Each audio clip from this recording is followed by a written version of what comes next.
C'est l'heure du face-à-face entre David Revaud-Dallon du JDD et Bruno Jeudi de Paris Match. Bonjour à tous les deux. Bonjour Roselyne. Alors, premier mort français à Paris du coronavirus, 5 cas recensés.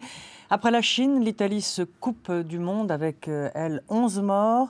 Il y a quelques jours, l'OMS, l'Organisation mondiale de la santé, a dit qu'il fallait se préparer à une pandémie. En France, la mobilisation monte d'un cran. Donc c'est un sujet certes sanitaire, mais la gestion de la crise est d'abord politique. Donc, première question, est-ce que le gouvernement français a bien les choses en main ? Oui, je crois. Ouais. Je pense qu'il a plutôt les choses bien en main. Les deux ministres qui se sont succédés ont une communication qui est, j'allais dire, le moins possible anxiogène, mais avec une très grande prudence. Et en même temps, pour l'instant, ça a plutôt été pas trop mal géré et on a essayé toujours de circonscrire autour des cas, ce qui fait qu'il y a eu la mise en quarantaine des gens qui rentraient de Wuhan ou dès qu'il y a eu un cas suspect, on a cherché au maximum à nettoyer l'entourage de l'éventuel patient zéro. Parce qu'en Italie, ce qui s'est passé, c'est que le patient zéro, on ne l'a pas trouvé. Ouais. Et derrière, il y a eu ce début d'épidémie. Donc, c'est plutôt pas trop mal géré. Après, il n'y a pas de masque dans les pharmacies. Pas de masque. Après, il y a quand même aussi, par exemple, il y a peut-être des choses qui sont discutables. Le fait d'accepter que 3000 supporters italiens viennent aujourd'hui assister à un match de foot à Lyon. Alors même que le calcio est... je trouve que, par exemple, c'est peut-être un peu inutile. D'autant plus que les supporters lyonnais n'iront pas en Italie pour le match retour, puisque les matchs sont soit à huis clos, soit suspendus. Donc, par exemple, ça, on peut s'interroger là-dessus. Après, il y a forcément, on en parlera, une polémique politique qui s'installe parce qu'il y a une forme de peur par rapport à un virus qui est, j'allais dire, un peu le premier virus un peu de cette mondialisation. Il est en train de se répandre partout et ça a des conséquences. Oui, enfin la peste au Moyen-Âge ou même la grippe asiatique à un moment, elle voyageait aussi. Oui, mais là, lors de la mondialisation, ça a des conséquences économiques immédiates, alors qu'au Moyen-Âge, c'était quand même différent, je pense. C'est vrai que je suis assez d'accord avec Bruno, il n'y a pas énormément de choses à rajouter, il s'est plutôt bien tenu, en dépit du fait qu'il y a quand même eu cet épisode de la démission de Madame Buzyn qui tombait quand même particulièrement mal. Très bien. Je trouve que pour l'instant, ce n'est pas encore devenu un sujet de polémique politique. Vous aurez remarqué que les oppositions, sont plutôt calmes, mais évidemment. Enfin, Le Pen a agité le thème des frontières. Bien sûr. Alors on voit bien qu'elle retombe un peu comme Matteo Salvini en Italie, en expliquant qu'il fallait un peu de populisme sanitaire. Mais c'est sûr, vous avez raison. Si jamais dans 2 ou 3 jours, si la panique gagne un peu dans les rangs, s'il y a de plus en plus de cas, c'est évidemment un sujet de polémique politicienne qui va monter. J'aimerais que vous réagissiez aussi sur ce que disait Bruno. Donc ce soir, le match à Lyon de la Ligue des Champions contre la Juventus de Turin, donc qui est maintenu avec l'arrivée quand même de 3000 supporters italiens. Le ministre de la Santé, Olivier Véran, a un double discours quelque part parce qu'il dit, que la... que c'est évolutif, il peut suspendre, mais pour l'instant, non. Non, il dit l'épidémie est à nos portes et en quelque sorte, il dit c'est pas la peine... lors d'événements collectifs, de fermer les frontières. C'est quand même curieux parce que d'abord, il s'agit de la Juventus de Turin, donc des supporters turinois qui sont au cœur de la région concernée, la Lombardie. Dans un stade, vous êtes quand même très proches. Ils prennent des risques quand même. Donc c'est un énorme risque. Et 3, on ne comprend pas pourquoi en Italie, des mesures de fermeture des stades et de report des matchs ont été prises et pas du tout sur ce match-là. Donc effectivement, assez incompréhensible. Oui, et d'autant qu'on a vu qu'en Chine ou en Italie, on a su organiser le confinement d'une ville entière c'est-à-dire bloquer. En Chine, c'est des villes, ça se compte en millions d'habitants. En Italie, ce sont des petites. Il n'y a que 2000 morts sur quand même des. Chiffre officiel. Milliards d'habitants, donc c'est-à-dire on arrive à bloquer un foyer. Alors on n'est pas là en France. Mais c'est vrai que l'histoire du match de foot questionne parce que c'est peut-être inutile de prendre ce risque. C'est un peu ça, parce que c'est vrai que pour l'instant, il n'y a pas l'épidémie. C'est pas un peu idéologique derrière politique, c'est-à-dire donner raison au Rassemblement national sur fermer une frontière, c'est symbolique, c'est quelque chose sur cette thématique-là de chère aux populistes, Salvini en Italie, aujourd'hui Marine Le Pen en France, c'est sûr que ça va résonner forcément quelque part dans l'opinion, parce que vous avez raison, ce virus, il a tout à voir voir avec la mondialisation. Vous citiez la grippe espagnole de 1917 ou la peste noire du Moyen-Âge. On n'en est pas là. Là, on a des avions de Chine en Corée du Sud, de Chine en Italie. Vous avez vu, il y a des cas en Iran, un foyer infectieux en Iran. C'est le deuxième pays le plus touché. Le deuxième pays le plus touché. La Corée du Sud, qui pour le coup n'est pas susceptible de cacher des choses comme la Chine.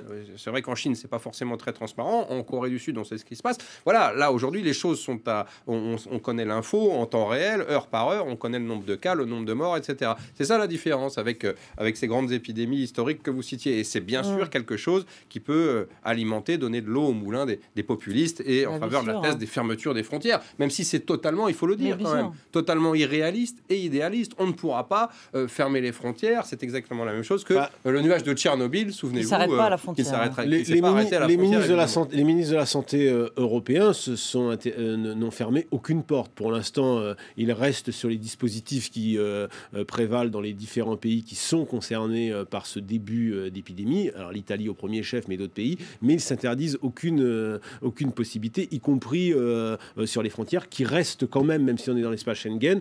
Tout pays peut à tout moment fermer ses frontières. S'agissant entre la France et l'Italie, le virus n'est pas en France aujourd'hui. Donc sans doute que le ministre qui dit que c'est évolutif prend des décisions à l'aune de ce qui se passe actuellement sur le territoire, puisque aujourd'hui il n'y a pas d'autres cas recensés, contrairement à l'Italie qui en a vu pas mal surgir. Vous donniez les chiffres en début d'émission. Après, je me mets à la place des élus des Alpes-Maritimes, qui sont juste de l'autre côté. Effectivement, il y a de l'inquiétude qui est plus forte que si vous êtes en Bretagne. Il y a une espèce de plus vous êtes proche du foyer, plus vous pouvez vous inquiéter. Et la notion à ce moment-là de frontière, même si elle paraît c'est une prise un de peu risque surréaliste, qui est plus, on va dire... La prise de risque. Alors on a décidé effectivement de ne pas annuler le carnaval à Nice, là où il est annulé dans plein d'endroits en Italie. On a décidé de ne pas annuler le match de foot et de laisser les supporters là où c'est la question. Je pense que pour le foot, c'est un risque qui me paraît superflu. Absolument. On va dire un mot du 49.3. Donc, le gouvernement va-t-il brandir cet article de la Constitution qui permet,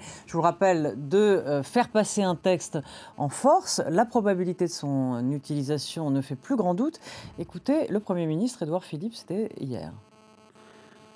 Lorsqu'il faut prendre ses responsabilités, je le fais sans hésiter. Et j'utilise toute la Constitution, rien que la Constitution, mais bien toute la Constitution. Il appartient, Monsieur le Président, à l'Assemblée nationale elle-même de faire vivre ce débat. Si ce débat vit et qu'il permet d'avancer dans de bonnes conditions, tant mieux, c'est ce que je souhaite. Mais à partir d'un certain moment, il faut être clair. Nous nous sommes engagés sur ce système universel de retraite par répartition et par points. Et l'engagement du gouvernement, le fait majoritaire, ça existe. Voilà, peu de doute, mais il veut laisser encore un peu de place au débat. Mais attention, pour faire passer ce 49.3, il y a une petite fenêtre de tir. C'est pas après les élections municipales. C'est pas juste avant. C'est quoi c'est un peu le même sujet, à toute proportion gardée, que le précédent. Si vous m'autorisez à cette métaphore, c'est-à-dire qu'on a une épidémie d'amendements et une vraie guérilla d'obstruction, notamment de la gauche et de la France insoumise et des communistes. Et puis, on a la question de savoir quand est-ce qu'on va appliquer le remède absolu et total, la fermeture des frontières ou la vaccination obligatoire. Voilà, le 49.3 en l'occurrence. Il y a un vrai dilemme stratégique. Il y a 2 ou 3 jours, il semblait que le gouvernement était plutôt, et le président était plutôt allant pour taper vite et taper fort. Là, il semble que depuis 48 heures, il y a un petit recul. L'utilisation du 49.3 sur le principe ne fait guère de doute. La question, c'est celle du timing. Pourquoi ? Parce qu'il y a les municipales. Et oui. Et que si d'aventure... Ils sont incroyables. Et si d'aventure la première lecture continuait à ce rythme, eh bien, évidemment, on exploserait les compteurs. Et la première lecture à l'Assemblée nationale arriverait après les municipales. Donc, c'est quand même un vrai souci pour l'exécutif. Le constat que vous faites est assez... on aurait presque envie de rire ou de pleurer, je ne sais pas, parce que, franchement, depuis le début, avec ce calendrier, le gouvernement aura été nul de bout en bout.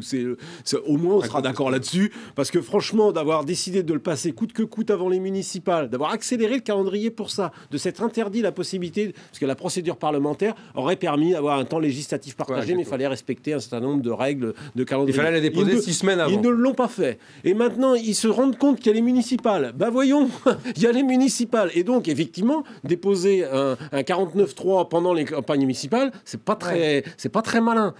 Et en plus, c'est le Premier ministre qui va... pas après, alors. Et en plus, c'est le Premier ministre qui va devoir... qui lui-même est en campagne. Qui lui-même est en campagne.